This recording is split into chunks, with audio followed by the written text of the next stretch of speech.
ჩვენ საუბრობთ ფერზე, მათ შორის რეალურ პირობებზე, საუბრობთ პოლიტპატიმრებზე, საუბრობთ იმ რეპრესიებზე, რაც ქართულმა ოცნებამ დაატრიალა ჩვენს ქვეყანაში, საქართველოს მოქალაქეების წინააღმდეგ, მაგრამ განსაკუთრებულად ახლა საუბრობთ თბილისზე. დღეს ჩემი პოლიტიკა არის თბილისი და თბილისელების რეალური საჭიროება. თბილისი უნდა ვახსოვოთ ევროპულ რეალურ ქალაქად, ამაში მხარდაჭერა ჩვენი ევროპელი პარტნიორების მხრიდან არის მნიშვნელოვანი და გადამწყვეტი, მათ შორის მათი მხარდაჭერა ბრიუსელი უნდა გახდეს მთავარი მოკავშირე დედაქალაქის. დედაქალაქს შეუძლია შესაძლებლობა გამოიყენოს. შევთანხმდით საგანმანათლებლო ჯანდაცვის, შრომით, ყველა ტიპის თანამშრომლობაზე, რომელიც შეიძლება დედაქალაქს დაეხმაროს. იმ გამოცდილების გაზიარებაზე, როცა ჩვენ აქ ქუჩაში სხვადასხვა პოლიტიკურ აქტორთან შეხვედრებზე ვიყავით პარტიის ოფისებში, მათ შორის სახელმწიფო დაწესებულებებში, ყველგან საუბრობთ თბილისის რეალურ საჭიროებებზე, რეალურ თანამშრომლობაზე და ისინი მზად არიან ამ თანამშრომლობაზე, მზად არიან პოლიტიკური მხარდაჭერისთვის.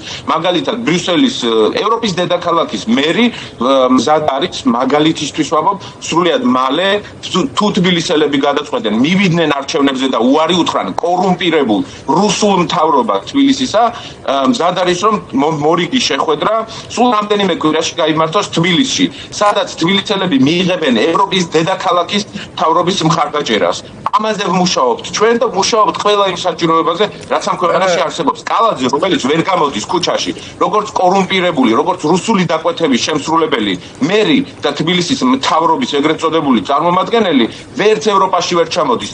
ის ხვდება რუს სპორტსმენებს, რუსებს ხვდება, ყველგან რუსებს ხვდება, იმიტომ რომ რუსული მთავრობის წარმომადგენელია და ჩვენ ხვდებით ბრიუსელის და ევროპის დედაქალაქის წარმომადგენლობას, აქაურ პოლიტიკურ ლიდერებს, რომლებიც მზად არიან რომ საქართველოს დაუდგნენ გვერდით, თბილისს დაუდგნენ გვერდით, დედაქალაქი გააძლიერონ.